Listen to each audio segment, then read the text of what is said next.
আসসালামু আলাইকুম। ওয়ালাইকুম আসসালাম। আসসালামু আলাইকুম। ওয়ালাইকুম আসসালাম। আপু আমাদেরকে একটু বলবেন যে না আসলে আপনার এই যে কিভাবে বিয়েটা হয়? কেন আপনার স্বামী ছেড়ে চলে গেল? সন্তান নিয়ে কেন আপনি একা ছিলেন? তারপরে আপনার সন্তানটার কি ঘটেছিল যদি একটু বলেন? আমি কি খুব বয়সে আপনার বিয়ে হয়? পুরো কথাটা একটু বলবেন, পুরো গল্পটাই বলবেন। আমি খুব অভাবের সংসারে বড় হইছি। আমি বাবা-মায়ের বড় সন্তান। আমার বাবা-মা খুব অসহায়, খুব গরিব। আমার যখন ১৪-১৫ বছর বয়স তখনই আমার বাপ-মা আমার বিয়া দেয়। আউস করেই বিয়া দিছে। নিজেরা বিয়া দিছে কিন্তু আমার যখন ১৪-১৫ বছর বয়স তখন আমার বিয়া হয়েছিল। কিন্তু আমার স্বামীর সাথে আমার তেমন একটা সংসার করা হয় নাই। আমি ১-১.৫ বছর সংসার করছি। আমার একটা মেয়ে সন্তান হইছে। তারপর আমি তার সংসার থেকে আর টিকতে পারি নাই। আমি চইলা আইছি। কিন্তু সে আরেকটা বিয়ে করে ঘর সংসার করছে। সে ভালোই আছে। কিন্তু আমি আমার মেয়েটারে নিয়ে অনেক কষ্ট করে অনেক সংগ্রাম কইরা দাঁড়া সরাইছি। দাঁড়া সরাই অনেক সংগ্রাম করে কষ্ট করে মেয়েটারে নিয়ে একা একা আসছিলাম। মনে করছি আর বিয়ার শাদী বইতাম না। মাইয়াডারে নিয়ে আমি একা একাই ফাইলা লাইলা বড় করছি, পড়ালেখা করাইছি, অনেক কষ্ট করে পালছি। কিন্তু এই মাইয়া আজকে যখন মাইয়া বুঝদার হয়েছে, বুঝে রয়েছে, লায়ক হয়েছে, মাইয়া বিয়ার সাথে দিমু, আউস করমু, আমার কষ্ট সার্থক হইব। আমার কষ্ট আমি বুঝলা যাবো। এই সময় মেয়েটা সাজাইয়া গুছাইয়া বিয়া দিলাম হইলে এই মেয়েটা আজকে মারা গেছে। আমি মা হইয়া আমার মায়ের মৃত মুখ আমি দেখছি। এই যে কত কষ্ট, কত যন্ত্রণা আমি কইতে পারবো না।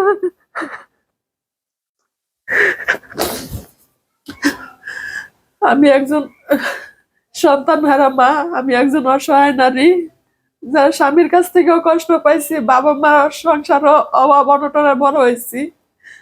আজকে মায়াডারা নিয়ে পাইলাম, মনে করছি মায়াডা আমার জীবনের বাচ্চা থাকার একমাত্র অবলম্বন। মায়াডাও আজকে চলে গেছে আমার ফাঁকি দিয়া। আমি মা হই আমার মায়ের মরা মুখ দেখছি। আমার এই যে কত কষ্ট, কত যন্ত্রণা, এটা পৃথিবীর কেউ বুঝবো না।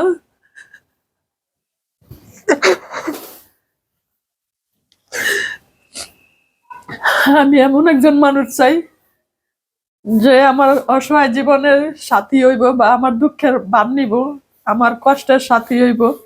আমি এমন একজন সৎ চরিত্রের মানুষ চাই যে আমার দিনে ২ বেলা খাওক, সমস্যা নাই। আমি টাকা পয়সা চাই না, আমি অর্থ সম্পদও চাই না। আমার এমন কোনো লোভ লালসা নাই, কোনো চাওয়া পাওয়া নাই। আমি একজন সৎ চরিত্রের মানুষ চাই। আমি একজন মানুষের ছায়ায় থাকতে চাই। আমার সম্মান নিয়ে বা আমার ইজ্জত নিয়ে যাতে মানুষে গালমন্দ না করতে পারে, মানুষে বাজে ইঙ্গিত না দিতে পারে, আকথা কুকথা না কইতে পারে। আমি এমন একজন মানুষ চাই, একজন ছায়া, একজনের গাছের তলে থাকতে চাই। বাস আমি এতটুকুই চাই, আর কিছু চাই না। আমি একজন অসহায় মা। আমার সন্তানের মরা মুখ আমি দেখছি। আমি যে কতটা কষ্ট পাইছি এটা আমি শুধু জানি। আমি যে মেয়ের জন্য এত কষ্ট করে আমি মেয়েদের পালছি, এ মাইয়া আমার সাইডা চলে গেছে, আমার আগে চলে গেছে আমার ফাঁকি দিয়া।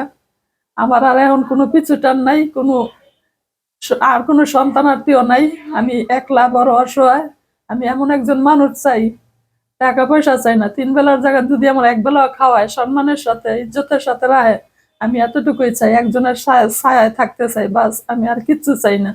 আমি একজনের ছায়া তলে থাকতে চাই, একজনের পরিচয় নিয়ে বাঁচতে চাই। এই সমাজ, এই মানুষ বড় দেয়, গালমন্দ করে, মানুষ মাইয়ার একলা থাকলে বড় খারাপ কয়। এই এই কথা তো থাকার লাগি একলা থাকতে চাই না, একজন ছায়া তলে থাকতে চাই, বাস এতটুকুই। স্বামীকে ছাড়া আপনি কতদিন ছিলেন? স্বামীকে ছাড়া আমি ১৪-১৫-১৫-১৬ বছরের কইব একলা একলা রয়েছি। সংসার করেছেন কতদিন স্বামীর সাথে? সংসার করছি ২-৩ বছর, এতটুকুই।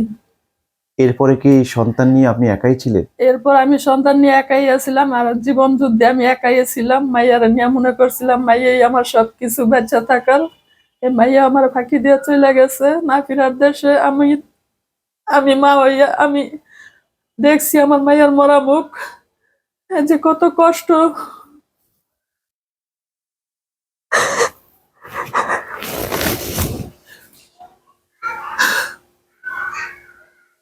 স্বপ্নটা কি ছিল আপনার? স্বপ্নটা ছিল মাইয়ার আমি বিয়ার সাথে দিব, নিজের হাতে একটা ঘর সংসার সাজাই দিব, মাইয়ার একটু সুখ দেখবো, এটাই আমার স্বপ্ন ছিল। আমি মাইয়ার সাজাইয়া গুছাইয়া বিয়ার সাথে দিয়া যাবো, এটাই আমার সার্থক ছিল। আমার কষ্ট সার্থক হইতো এতটুকুই। কিন্তু আমার মাইয়া আমার ফাঁকি দিয়া চলে গেছে না ফিরার দেশে। এত বছর যে অপেক্ষা আমার আর করলেন, কোনো- আপনি তো বিয়ে করতে পারতেন, করলেন না কেন? আমি করি নাই, আমার মাইয়াটার লাগি। মানুষে মায়ের খারাপ কইব যে বাপ গেছে যে এই পথে, মা গেছে এই পথেই। মায়েরা কার কাছে তাক লইলে, কার কাছে বড় বড়ই লইলে। মানে সন্তানের জন্য আপনি এত বড় ত্যাগ স্বীকার করলেন? কি ঘটেছিল আপনার মেয়ের? সামান্য একটু জ্বর আইছিল, জ্বরে জ্বরে মাইয়া না খায় থাকতে থাকতে শুকাইয়া মারা গেছে। আমি বুঝতেও পারি নাই, কল্পনাও করি নাই যে আমি মাইয়া মরা মুখ দেখবো। আমরা আপনার মোবাইল নাম্বারটা দিতে চাই, আপনি কি নাম্বার দিতে চান? না, আমি ভিডিওতে নাম্বার দিতে চাই না।